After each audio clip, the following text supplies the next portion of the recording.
Hi, welcome to 219 Daniel's Place. Kind of sounds like an address, don't it? It's been a little while, but we're back to see you all again. So today I want to talk about giving, being blessed, being broken, and then being multiplied. We see that in the story of when Jesus goes and feeds the 5,000. Just prior to this, King Herod had just beheaded John the Baptist. Jesus goes be off by himself, and the multitude follows him. And then he has compassion on the multitude, and he turns to the disciples and he says, hey, let's give them something to eat. They're in a desolate place, or a place where there's nothing around. And so the disciples look and say, we don't have anything. And then this young man offers his 5 loaves and 2 fish. Jesus takes what is given,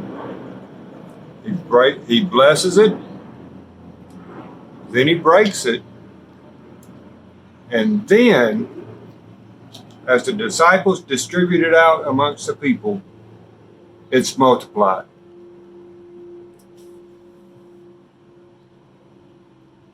And as the people leave, the disciples go throughout the field and pick up 12 full baskets of fragments.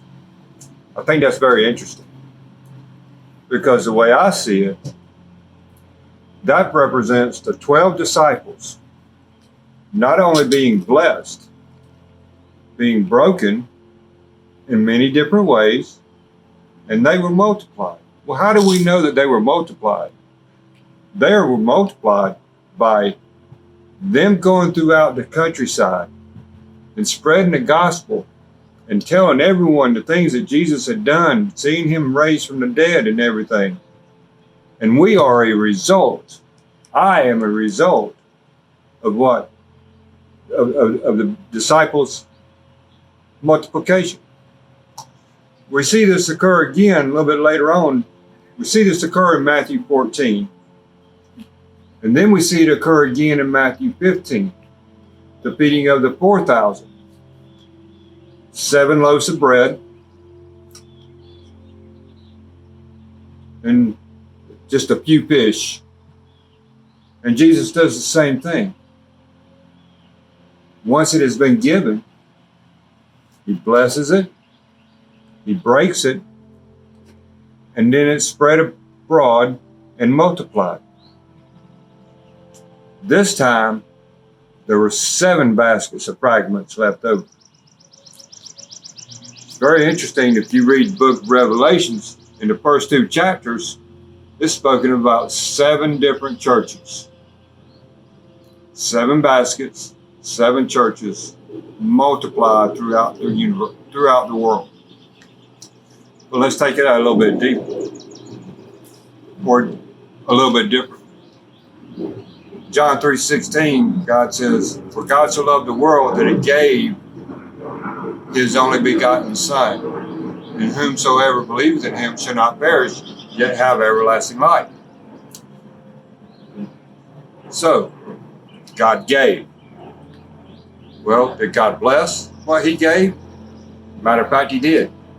When Jesus was baptized, he said, this is my beloved Son in whom I am well pleased.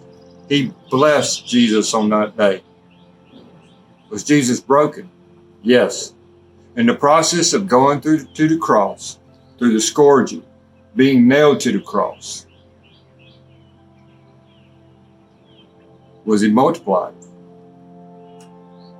After he came up out of the grave and the disciples went to the upper room and waited for him, and then Jesus appears to the disciples and gives them the Holy Spirit, or the Holy Spirit comes upon them.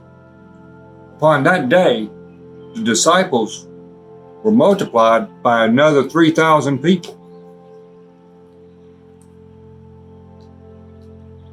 See, Jesus asked, what do you have? So let me ask you the same question. What do you have that Jesus could not only bless, that he could break and multiply. See, we each have a gift. Some may sing, some may speak, some may just be friendly to others and cause people to grow and multiply. But you have to be willing to give what you have in order to be blessed. Where does it begin? It begins with you believing that God gave his only begotten Son so that you may be saved. All you have to do is ask, and he will give.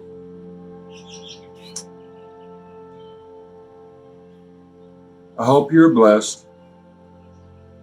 Hope you're broken. And I know you'll be multiplied. Have a blessed day. This is Daniel from Daniel 2:19, Daniel's Place. Have a blessed day.